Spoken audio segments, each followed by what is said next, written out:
올해 미국의 최종 기준금리가 어떻게 될 것인가 라는 얘기를 많이 하죠. 이 터미널 레이트라는 게 터널 끝에. 네. 네, 올해 200bp를 더 올릴 것이다. 약간 이런 또 얘기들이 많이 나오고 있는 상황인데, 외국인의 매수세를 보면 또 환율도 봐야 되지만 가공 없이 얘기를 하면은 니네 마음대로 해석 좀 하지 마. 우리는 숫자만 볼 건데 왜 마음대로 해석을 해? 독립리서치 밸류파인더 이충원 대표라고 하고요. 저희가 하는 일은 시가총액 5천억 원 이하에 있는 종목들 중에서 탐방을 좀 많이 다니고 있어요. 1년 동안 한 120개 정도 다녔으니까 정말요? 결론은 그냥 이틀에 한 번씩 이렇게 좀 탐방을 꾸준히 다니면서 주말인 쉬고. 네. 기업 분석 보고서를 네. 이제 제공을 하는데, 그게 이제 올해 3월부터는 FN 가이드랑 YG 레포트에도 이제 같이 업로드가 되면서 이렇게 하고 있는데, 사실 이게 우리가 잘 알고 있는 뭐 이제 구독자분들께서는 알 수 있는 뭐 PNT나 아니면 심텍 같은 회사들, 그런 회사들이 지금 시총이 1조 원대까지 올라오기 전에 다 1,000억 원, 2,000억 원 이랬었거든요. 그러니까 그러한 유망한 스몰캡 종목을 많이 발굴을 해서, 그리고 또 증권사에서 스몰캡 보고서들이 또 없는 경우도 되게 많거든요. 그런 부분들을 저희가 좀 할 수 있지 않을까라고 해서 좀 이렇게 좀 사업을 영위를 하고 있고, 방송도 이것저것 많이 기웃기웃 돼가지고 그래가지고 일단은 그런 사업을 영위하고 있습니다. 네. 이 1,000억에서 1조 이렇게 가는 때요. 네. 보통 얼마나 걸려요? 기업들이요? 뭐 시기와 증시의 상황에 따라 다르겠지만 뭐 그게 뭐 1, 2년 걸리는 회사도 있고 뭐 그래요? 5년, 10년 걸리는 회사들도 있는데, 사실 저희가 하려는 거는 그러한 가치를 갖고 있는 회사를 찾는 거지만, 근데 그러한 가치를 만드는 거는 시장이기 때문에 그거는 좀 다른 영역이라 생각하지만, 어쨌든 뭐 실적이 저평가되어 있다거나 아니면 굉장히 뭐 향후에 모멘텀이 있다거나 이런 회사들 위주로 좀 많이 탐방을 다니고 있습니다. 이렇게 좀 스몰캡에 집중하는 이유가 있으세요? 일단 남들이 모르는 종목을 약간 연구하고 이렇게 찾는 게 좀 제 성향하고 좀 맞는 것 같아가지고 좀 이쪽으로 하고 있고, 그리고 뭐 대형주에서의 뭔가 10% 이러한 수익을 보는 것보다는 개인적인 성향으로는 더 크게 성장할 수 있는 이런 종목들이 약간 제 투자 성향이나 아니면은 좀 스타일에 맞아가지고 이쪽에 집중을 하게 됐습니다. 그러면 이렇게 스몰캡에 투자하는 거 보통 이제 사람들이 생각할 때는 좀 리스크가 큰 거 아니야? 투자할 때 위험도가 높은 거 아니야? 이렇게 생각하는데 좀 거기에 대해서는 어떻게 생각하세요? 그죠.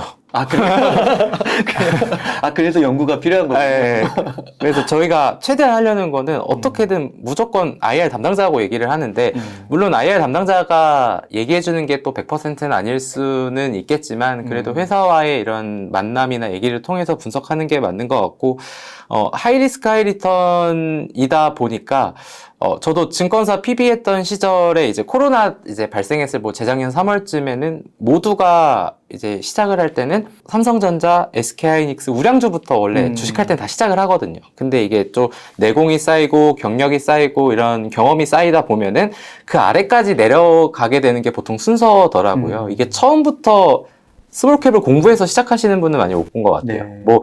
뭐 정말 예외적으로 뭐 주변 지인이 스몰캡을 추천해서 사는 경우는 있을지 모르겠지만, 보통의 투자자들이 시작할 때는 보통 대형주부터, 그리고 뭐 예를 들면은 삼성전자가 만약에 어떠한 이벤트로 5% 오를 것 같다. 근데 그 삼성전자하고 관련된 스몰캡 기업은 5%가 아니거든요. 더 오르는 거죠. 근데 그 반대급부도 생각을 해야 되는 게, 빠지면은 더 하락을 할 수 있겠죠. 그러니까 투자하시는 성향에 따라 완전히 이거는 다른 것 같아요. 그래서 나는 하이리스크 하이 리턴이 괜찮다라고 하시는 분들은 스몰캡에 관심이 많은데, 근데 나는 안정적인 시장과 부합하는 수익률을 올리고 싶다라고 하시는 분들은 좀 대형주를 많이 하시죠.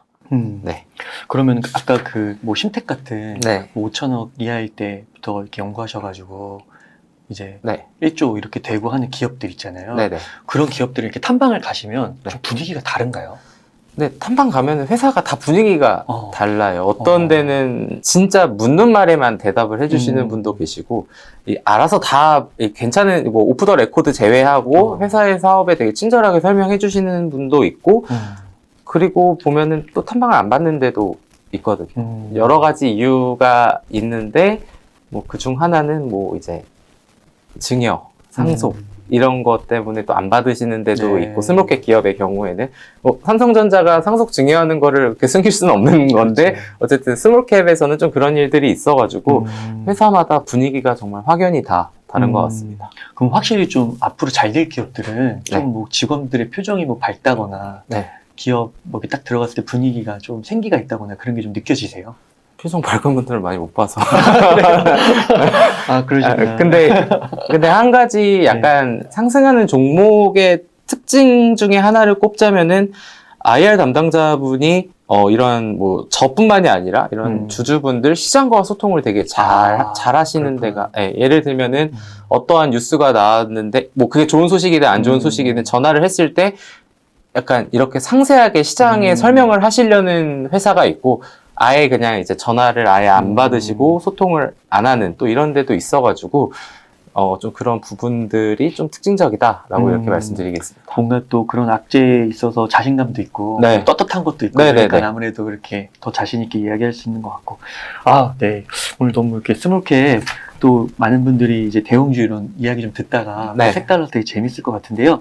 그러면은 좀 이제 본론으로 좀 들어가서 전반적으로 요즘 증시를 좀 어떻게 보고 계신지 여쭤볼게요. 지금 증시를 봐야 되는 건 당연히 글로벌 매크로를 볼 수밖에 없는 그렇죠. 상황이고, 일단 지금 시장이 이렇게 된 거는 정말 많은 이유들이 있겠지만, 물론 2020년과 2022년은 정반대입니다. 그때는 양적 완화를 했고 기준금리가 이제 인하가 되는 그렇죠. 상황이었고, 근데 올해 같은 경우에는 기준금리를 가파르게 인상을 하면서 양적 긴축을 하고 있는 정말 정반대의 상황이고, 올해도 이제 오늘 나오기 전에 보니까 코스피 코스닥이 각각 한 뭐 올해만 22%, 27% 이렇게 하락을 한 만큼 정말 시장이 쉽진 않거든요. 네.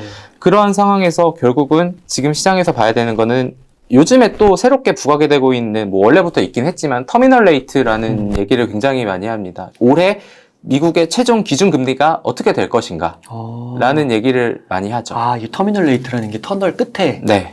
네, 그러다 보니까 이게 지금 미국의 금리가 올해 200bp를 더 올릴 것이다. 약간 이런 또 얘기들이 많이 나오고 있는 상황인데, 이게 경제학 원론적으로 들어가 보면은 금리가 인상된다라는 거는 결국 인플레이션이 너무 높기 때문에 잡기 위한 방법 중에 하나인 건데, 그게 이제 기업과 가게가 부담해야 되는 수준이 또 너무 올라가는 그렇죠. 게 좀 힘든 거죠. 기업은 투자를 하고 싶어서 뭐 은행이나 이런 것들을 자금을 이렇게 조달을 해와야 되는데 금리가 너무 비싸고, 또 이제 뭐 가게 같은 경우에는 이렇게 대출을 받으려고 하면은 뭐 제한도 있고, 또 마찬가지로 금리가 높으니까 그런 부분들이 지속되는데, 그런 부분들이 이제 주식시장으로 연결이 되는 거는 뭐 빅테크 기업들이 그래가지고 주가가 특히나, 물론 2020년 때는 그만큼 상승을 더 잘했지만 2022년도 최근에 뭐 네이버나 카카오 같은 경우들을 보면은 신저가를 기록하는 모습들이 시장에 그런 인식들이 있는 성장주들이 힘을 뭔가 피기 힘든 시장인 것 같고요. 그리고 여러 가지 또 봐야겠지만,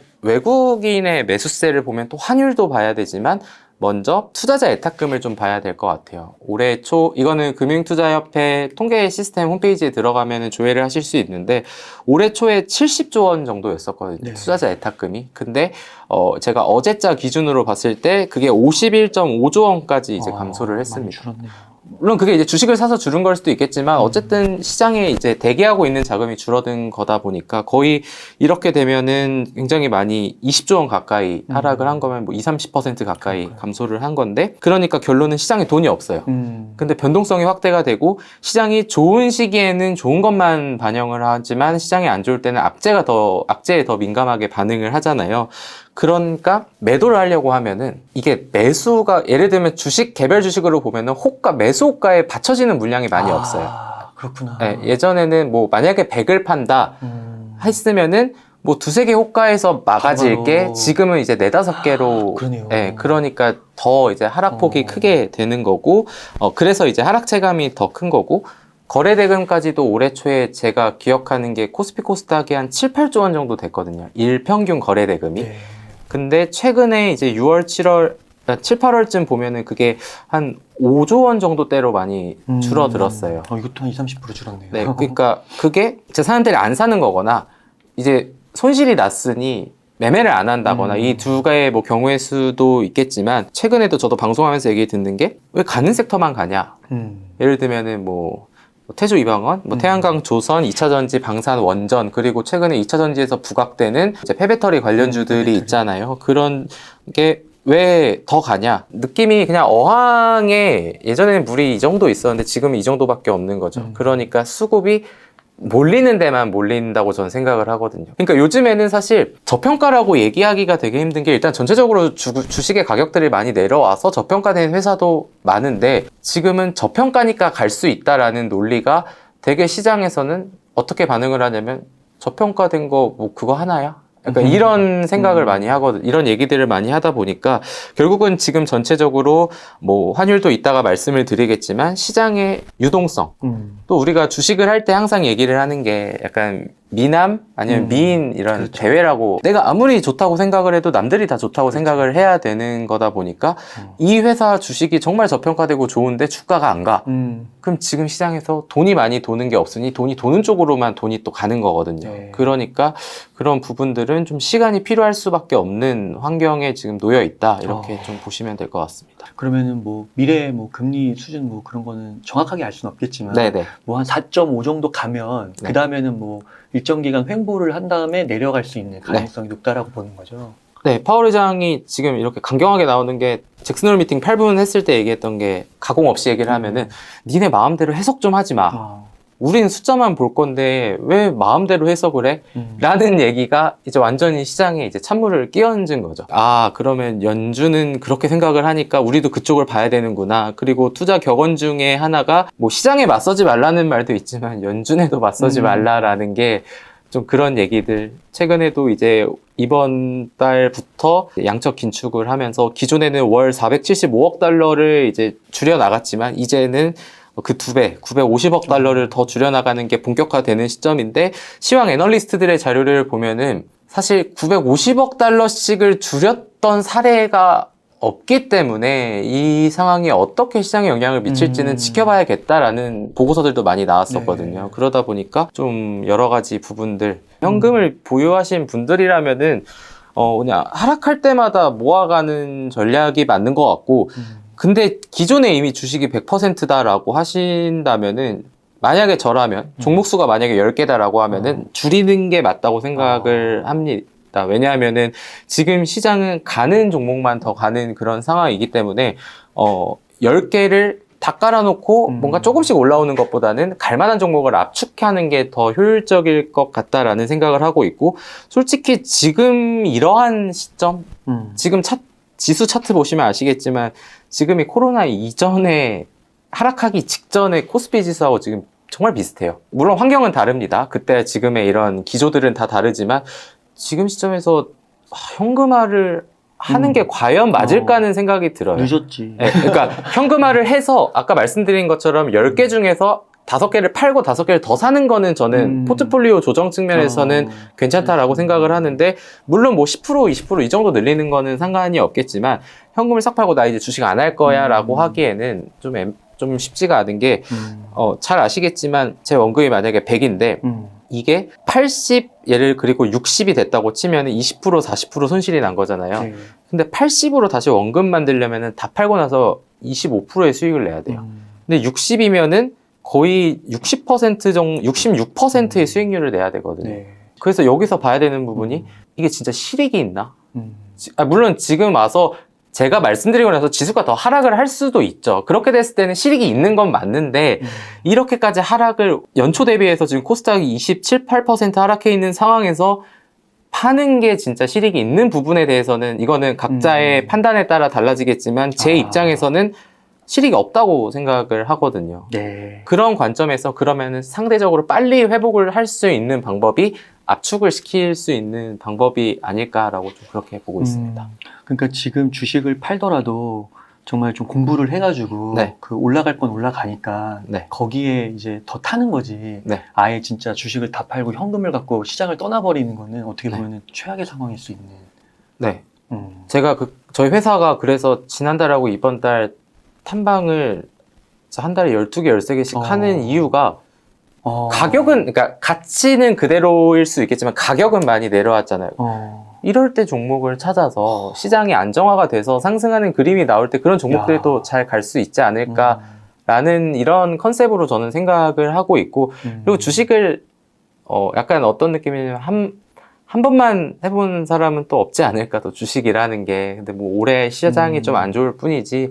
그리고 저는 주식을 불로소득이라고 생각하지 않거든요. 네. 다 내 시간과 그렇죠. 연구 이런 것들을 다 쏟아붓는 거에 대한 대가라고 생각을 하기 때문에 오히려 시장이 안 좋을수록 이런 보고서들 이런 것들을 좀 많이 보는 게 좀 좋지 않을까 이렇게 좀 보고 있습니다. 그러니까 이게 탐방이라는 게 진짜 어떻게 보면 책, 뭐 연구소, 유튜브 이런 것보다도 훨씬 더 적극적인 공부 행위라고 볼 수 있잖아요. 네.